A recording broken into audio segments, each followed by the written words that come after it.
Hello everyone. आज मैं आपको त्रिकोणमिति का अगला टॉपिक बताने वाला हूँ। आज के क्लास में हमको जानना है कि त्रिकोणमितीय अनुपात में थीटा का वैल्यू का कुछ मान याद करना है, वैल्यूज याद करना है, जिसपे क्वेश्चन हमारा बनता है 10वीं क्लास के बोर्ड के लिए। तो पहले तो जानना है कि थीटा का वैल्यू क्या हो सकता है। तो हम तो थीटा का वैल्यू जो है सो 0 डिग्री से 360 डिग्री के बीच कुछ भी हो सकता है। किसी भी कोण का मान 0 डिग्री से लेके 360 डिग्री तक हो सकता है। लेकिन हमको अभी जो पढ़ना है 10वां क्लास में, और इसमें इस टॉपिक पे थीटा का 0 डिग्री से लेके 90 डिग्री तक के वैल्यू को याद करना है। उसमें भी 0 से 90 तक टोटल नहीं, सिर्फ 5 वैल्यू है जिसको हमको याद करना है। तो आज उसी के बारे में जानेंगे, समझेंगे और अच्छा से याद कर लेंगे इसको। इससे पहले हमको एक चीज और जानना है कि एक टर्म होता है 0/0। अगर 0 में 0 से भाग किया जाए तो क्या होगा, तो ये होता है मीनिंगलेस। 0/0 है, इसका क्या होता है, मीनिंगलेस, इसका कोई भी मतलब नहीं होता है। दूसरा आता है 0 किसी नंबर से अगर 0 में भाग दिया जाए, 0/n। n यहाँ पे किसी भी नंबर को डिनोट करता है। तो 0 अगर कोई नंबर हो, 0 में किसी नंबर से भाग दिया जाए तो क्या आएगा, तो इसका वैल्यू आता है 0। अगर 0 में किसी भी नंबर से हम डिवाइड लगाते हैं तो जो हमारा वैल्यू आएगा क्या आएगा, 0 आएगा।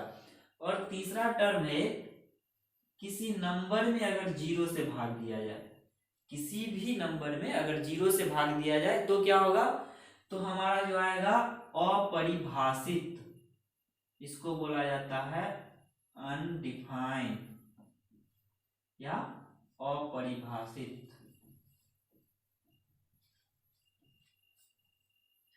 तो इतना लिखना नहीं है, इसको एक सिंबल। तो n मतलब किसी नंबर में 0 से अगर हम डिवाइड लगाते हैं तो अनडिफाइन आएगा, अपरिभाषित। उसका सिंबल कुछ इस तरह से होता है, ऐसा अगर कहीं मिले तो इसका मतलब है अनडिफाइन, मतलब अपरिभाषित। तो चलिए अब हम वैल्यू वाले पे आते हैं।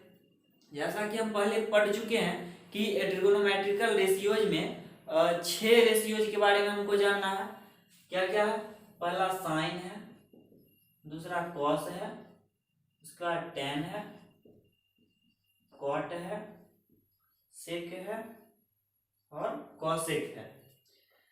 तो जो थीटा का वैल्यू हमारा जो जानना है वो क्या क्या है, हम बोले थे कि 5 वैल्यू के बारे में जानना है हमको।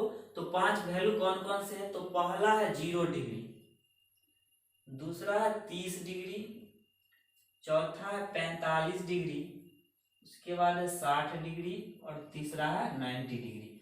हम ऊपर लिख भी दिए हैं, behaviour of trigonometrical ratios when theta equal to 0 से लेके कितना होना चाहिए, 90 के बीच में होना चाहिए। तो 0 से लेके 90 के बीच में 5 वैल्यू हमको याद करना है ट्रिगोनोमेट्रिकल रेशियोज का। तो सबसे पहला चीज आता है कि साइन में क्या आएगा, 0 डिग्री का वैल्यू, फिर साइन का 30 डिग्री का वैल्यू, फिर साइन का 45 डिग्री का, फिर साइन का 60 डिग्री का, फिर साइन का 90 डिग्री का। इसी तरह इसी का कॉस का भी आएगा, टेन का भी आएगा, कॉट से कोसेक का भी आएगा। तो देखिए सबसे पहले ध्यान देंगे कि साइन 0 डिग्री का क्या होता है। तो साइन 0 डिग्री का वैल्यू होता है 0 और साइन 30 डिग्री का होता है 1/2।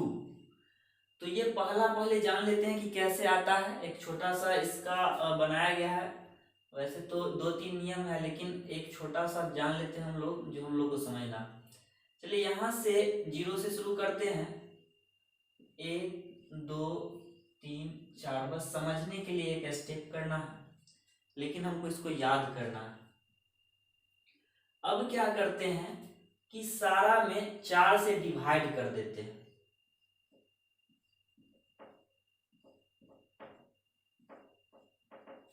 और सभी के ऊपर अंडर रूट चढ़ा देते हैं।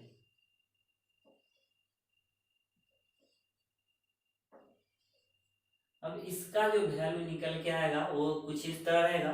0 में बताएं कि अभी किसी नंबर 4 तो नंबर है कोई, तो जीरो में किसी नंबर से भाग लगाएंगे तो कितना आएगा? जीरो, और जीरो का अंडर रूट क्या आता है? जीरो।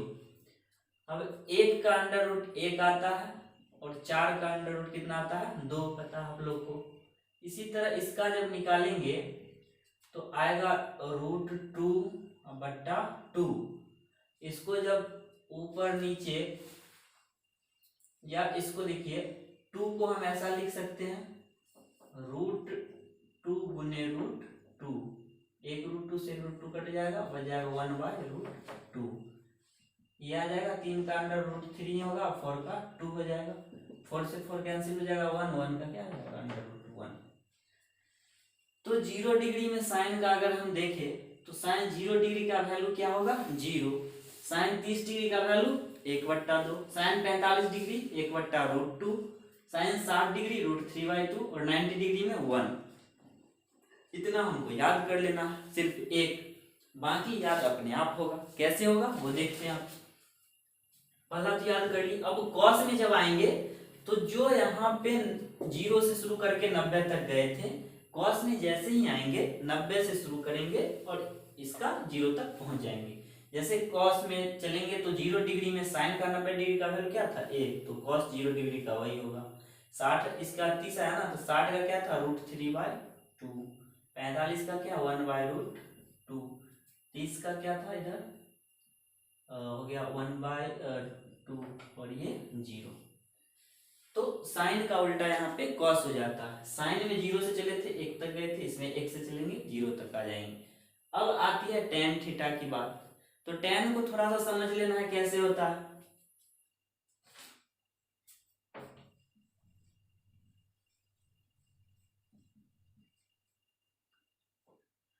अब देखिए, हम लोग पढ़े हैं, इससे पहले हम फॉर्मूला आपको बताए थे। टेन थीटा बराबर होता है साइन थीटा बट्टा कॉस थीटा।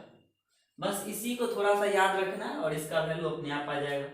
टेन थीटा में चलेंगे 0 डिग्री में, तो थीटा के जगह पर क्या है? 0 डिग्री। यहाँ पे जो भी वैल्यू है इधर वाला, ये है थीटा का वैल्यू। तो थीटा का वैल्यू क्या है? 0 डिग्री।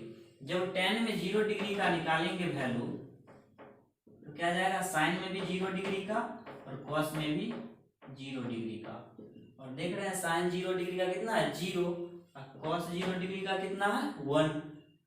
और जानते हैं कि 0/1 क्या होगा? 0।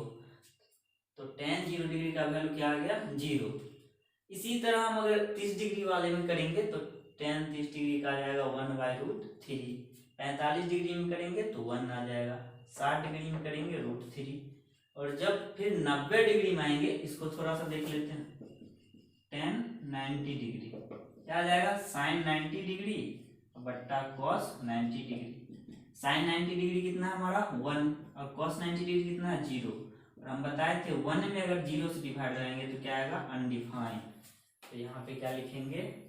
अनडिफाइन, या हिंदी में अपरिभाषित लिख सकते हैं, सिंबल ये लगाएंगे। अब कॉट में फिर आएंगे तो जैसे कि कॉस में आए थे तो क्या साइन का अपोजिट चले थे, तो कॉट में भी टेन का अपोजिट। यहाँ से शुरू करेंगे अनडिफाइन, उसके बाद √3, उसके बाद 1, 1/√3 और ये 0। अब सेक में आएंगे तो एक और फॉर्मूला आपको बताए थे, उसको भी याद रखना है आपको। सेक थीटा बराबर बताए थे 1/cos थीटा, और एक बताए थे cosec थीटा बराबर 1/sin थीटा। अब देखिए सेक थीटा में 0 डिग्री का पहले निकालना है, तो सेक 0 डिग्री बराबर क्या हो जाएगा हमारा? 1/cos 0 degree. cos 0 degree 1/cos 0 degree, तो 1/cos 0 डिग्री का वैल्यू क्या है? 1। तो 1/1 कितना होता है? 1। तो सेक में चलेंगे तो क्या हो जाएगा? 1। इसी तरह करेंगे तो 30 डिग्री में चलेंगे तो क्या हो जाएगा? 1/cos का 2/, तो 2/√3। जैसे इसमें किए थे उसी तरह करेंगे। इसमें चलेंगे तो क्या हो जाएगा? √2। इसमें चलेंगे तो क्या हो जाएगा हमारा? 2। और इसमें चलेंगे तो क्या हो जाएगा? 1/0। फिर से क्या हो जाएगा? अनडिफाइन। इसी तरह कॉसेक में चलेंगे, कॉसेक 0 डिग्री का निकालेंगे 1/sin 0 degree, 1/sin sine 0 degree का वैल्यू क्या आया था हमारा 0। तो 1/0 करेंगे तो क्या आता है अनडिफाइंड। एक ये भी नियम है। नहीं तो जैसे हम सब में चल रहे थे कि यहाँ से 90 खत्म हुआ तो इसका यहाँ से 0 शुरू कर देते हैं। 2√2 2/√3 और ये 1। इस वैल्यू को हमको याद कर लेना है। इस पे बहुत सारा क्वेश्चन बनेगा, एक एक्सरसाइज ही इस पे दिया हुआ है। ऐसे तो याद कर एकदम इजी है। साइन का एक याद कर लेंगे, इसका उल्टा होता है कॉस। और फिर टेन में चलेंगे तो थोड़ा सा सोच लेना है दिमाग में कि टेन थीटा बराबर साइन थीटा बट्टा कॉस थीटा होता है। जितना डिग्री का पूछे ऊपर में साइन के का उतना डिग्री बैठाएंगे, नीचे कॉस का, और वो दोनों याद है तो टेन भी याद है। टेन जब याद हो गया तो कॉट भी इजी है। और फिर सेक में चलेंगे तो 1/cos थीटा पे बैठा के याद कर लेंगे, और कॉसेक में चलेंगे तो 1/sin थीटा पे बैठा के याद कर लेंगे। या दूसरी तरह से सोचे तो sine cos, tan cot sec cosec, ये दोनों साइन कॉस का पेयर हुआ, फिर टेन कॉट का पेयर हुआ, फिर सेक कॉसेक का। इन पेयरों का एक और इसमें नियम ये है या लॉजिक कहिए कि पूरक कोण 90 डिग्री, जो दो एंगल मिलके 90 डिग्री पुराता है उसका वैल्यू सेम होता है। जैसे कि साइन का 0 डिग्री में कितना डिग्री जोड़ेंगे कॉस का कि वो 90 पूरे, तो साइन के 0 डिग्री में कॉस का 90 डिग्री जोड़े तो 0 पूरेगा। तो देखिए कि साइन का 0 डिग्री कितना था 0, और कॉस का 90 डिग्री भी 0। मतलब जो दो कोण जुड़ के 90 डिग्री पूरे पूरक बनाए वो दोनों का वैल्यू बराबर होता है। लेकिन उसका पेयर क्या याद रखना होगा, साइन कॉस बनना चाहिए, टेन कॉट बनना चाहिए, सेक कॉसेक बनना चाहिए। बाकी और कैसे होता है ये अगला वीडियो में आपको पता चल जाएगा जब हम पूरक कोण के बारे में बताएंगे। आज के लिए इतना ही। फिर इसके बाद का वीडियो जो भी होगा डाला जाएगा। तब तक के लिए धन्यवाद। और हाँ, वीडियो को बार बार देखें और समझने की कोशिश करें। इस पे जो भी क्वेश्चन होगी अगली क्लास में आपको बताई जाएगी।